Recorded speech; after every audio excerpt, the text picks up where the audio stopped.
Hello friends, ডোনাস কিচেনে নতুন একটা রেসিপিতে আপনাদের সবাইকে স্বাগত। আজকে আমি দুর্দান্ত স্বাদের একটা রেসিপি আপনাদের সাথে শেয়ার করব, যেটা বেগুন আর টমেটো পোড়া দিয়ে চিংড়ি মাছের রেসিপি। এটা কিন্তু গরম ভাতের সঙ্গে অসাধারণ লাগে খেতে। যদি রেসিপিটা ভালো লেগে থাকে তাহলে কিন্তু একটা লাইক, কমেন্ট, শেয়ার করে দেবেন। চলুন দেখা যাক রেসিপিটা। একটা বেগুন নিয়েছি কয়েক কোয়া রসুন, সাথে আছে একটা টমেটো।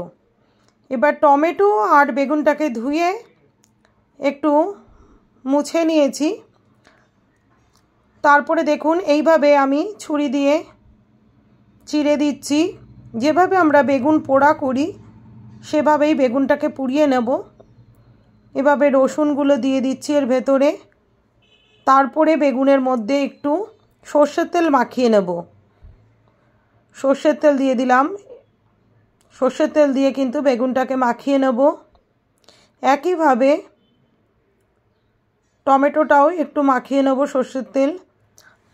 তারপরে দিয়ে দিচ্ছি বেগুনটা একটু বড় আছে, একটু সময় নিয়ে পোড়াতে হবে। বেগুনটাকে এইভাবে এদিক ওদিক করে পুড়িয়ে নেব। এবার পাশে দিয়ে দেবো টমেটোটা একটা কাঁটা চামচের সাহায্যে ঘুরিয়ে ঘুরিয়ে পুড়িয়ে নিতে হবে। ভালো করে এপাশ ওপাশ করে দেখুন বেগুন আর টমেটো কিন্তু পোড়া হয়ে গেছে। এবার নামিয়ে নেব।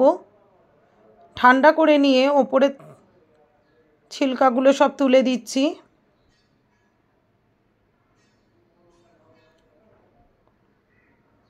টমেটো ছোলার পরে এবার কিন্তু বেগুনেরটা বের করে নিচ্ছি।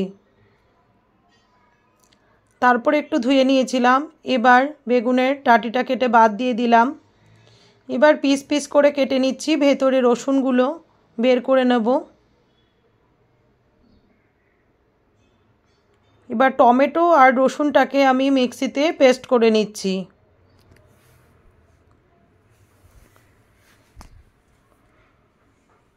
দেখুন পেস্ট হয়ে গেছে। এবার দেখাচ্ছি চিংড়ি মাছগুলোকে ভালো করে ছুলে ধুয়ে নিয়েছি।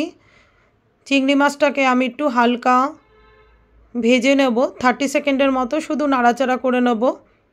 আপনারা চাইলে কাঁচা চিংড়ি মাছটাও পেস্ট করে নিতে পারেন বা বেটে নিতে পারেন শিলনোড়াতে। আমি কাঁচাটা মিক্সিতে খুব একটা পেস্ট করি না, তাই আমি হালকা ভেজে নিচ্ছি।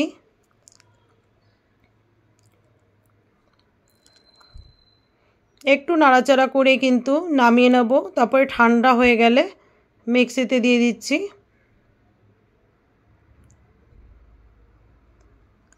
দিয়ে দেখুন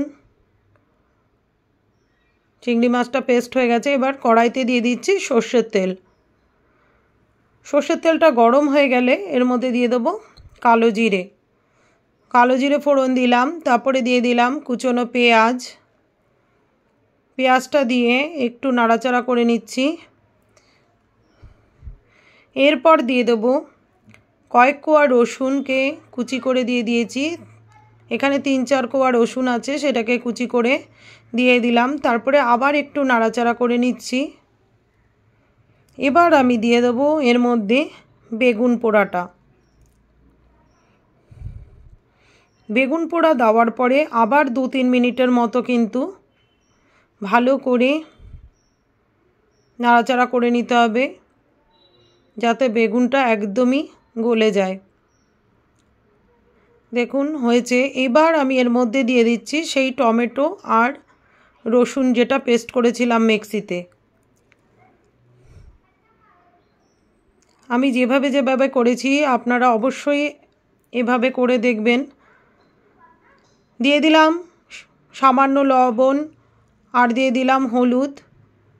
লবণটা অবশ্যই আপনারা স্বাদ মতো দেবেন। এই সময় যদি লঙ্কার গুঁড়ো আপনাদের মনে হয় দিতে পারবেন তাহলে কিন্তু দেবেন। এবার দিয়ে দিলাম আমি চিংড়ি মাছ যেটা মিক্সিতে পেস্ট করে নিয়েছিলাম সেই চিংড়ি মাছটা দিয়ে কিন্তু এবার কিন্তু ভালো করে বেগুনের সাথে মিশিয়ে নিতে হবে। সেই জন্য 3-4 মিনিট ধরে নাড়াচাড়া করে নেব। তারপরে দিয়ে দিচ্ছি কাঁচা লঙ্কা কুচি। কাঁচা লঙ্কা কুচিটা আপনারা আপনাদের মতো ঝাল যেরকম খাবেন সেই রকম দেবেন। আমি একটু কম দিয়েছি মেয়ে খাবে বলে, তবে এই রেসিপিটাতে ঝাল ঝাল হলে খুব ভালো হয়। দিয়ে দিলাম সামান্য একটু জল। জলটা দিলে কিন্তু চিংড়ি মাছটা খুব ভালো করে মিশে যাবে খুব তাড়াতাড়ি। আমার মোটামুটি হয়ে গেছে। এই নামানোর আগে কিন্তু দুটো জিনিস দিতে হবে, যেটা হলো পেঁয়াজ কুচি আমি দেখালাম, দিলাম, আর দিতে হবে ধনেপাতা কুচি। এই দুটো কিন্তু নামানোর আগে অবশ্যই দেবেন এবং বেশিক্ষণ কিন্তু রাখা যাবে না। দেওয়ার পরে কিন্তু একটু নাড়াচাড়া করেই গ্যাসটা বন্ধ করে দিতে হবে। তারপরে ভালো করে মিশিয়ে নিতে হবে, না হলে ধনেপাতার যে গন্ধটা থাকবে সেটা কিন্তু সেভাবে পাওয়া যাবে না। এবার আমার একদম হয়ে গেছে, দেখুন নামিয়ে নিচ্ছি। রেসিপিটা কেমন লাগলো অবশ্যই আমাকে কিন্তু একটা কমেন্ট করে জানাবেন।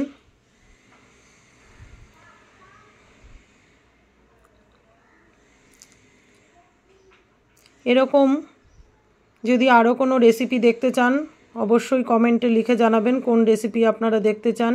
সবাই ভালো থাকবেন, সুস্থ থাকবেন। ধন্যবাদ।